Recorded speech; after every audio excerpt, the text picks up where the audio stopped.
Yeah, Raura came over to my place. There was a bit of an interesting situation though, because Raura thought that I had a copy of Sapphire, which I did not. She was gonna give me Jirachi, but I didn't. And she also thought that I had a trading cable, which I do not. So we were gonna do all this Pokemon stuff, but it didn't happen. That's okay, it just means that we get to have another playdate sometime. So instead we just hung out and had some snacks and just chatted while like one of those official Pokemon YouTube videos of like Bulbasaur ASMR or like Piplup ASMR were playing in the background. It was fun. I really like the Bulbasaur one. The Piplup one's kind of annoying. Yeah, when I had Gigi and Cece over and those guys, I also put on the Piplup one because freaking Gigi was playing Cocomelon. Huh? What is that about, huh? And I couldn't stop watching it. It was horrific. I hated it. So I switched it over to the Bulbasaur ASMR. We all really liked that while we were chatting. Eating Mori's cooking. My sister actively taught her kids to hate Cocomelon. Based beyond belief from your sister. It's a cool sister right there.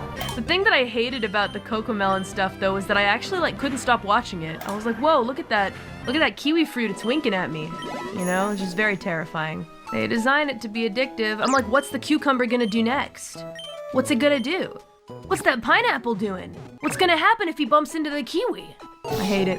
I feel like it's kind of like maybe an edgy contrarian thing to say or whatever, but I think that whatever, you know, the Grim Reaper can't actually have baby children, but if the Grim Reaper was to be a parent, if I ever was to be a parent, I feel like I would force the children to watch the stuff that I liked in my youth, like anime that I liked, etc. Maybe, again, it's probably something that lots of people say and is a bit contrarian, but why not? That's a cold take.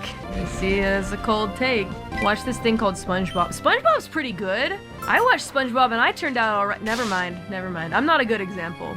There are some great people in this world that grew up on SpongeBob, listen, that went on to invent great things and make people's lives much easier and better, contribute to society. But I mean, even beyond just the media that you show to the baby children that you might be raising, even beyond that, let's take a step back even from that. How about just play with your kid, you know? What happened to just going in the yard, picking up a stick? I feel like this is something Carlin has said in the past. Just give the kid a stick and see what happens. Let the child touch some grass. Yeah, people don't have time. Yes, that is a Carlin bit. People don't have time, and that I get. But if you don't have time, then don't. Maybe you should. How do I say this? Being real careful how I say this. If you don't have time to bring a living, breathing being into this world, maybe don't do it. Maybe do not do it until you have time. But for some people, it's not planned. That is true. Sometimes life gives you a shitty deck, but I just think having a baby child to sit him in front of the screen and show him Cocomelon and give him an iPad and forget about him, it doesn't seem like a great idea to me. I don't know. But I'm also not oblivious to the fact sometimes life deals you a shitty hand and you get unlucky. I get that. Look at me, I haven't found a single shiny Pokemon. Such an ignorant thing to say. So ignorant. Anyway.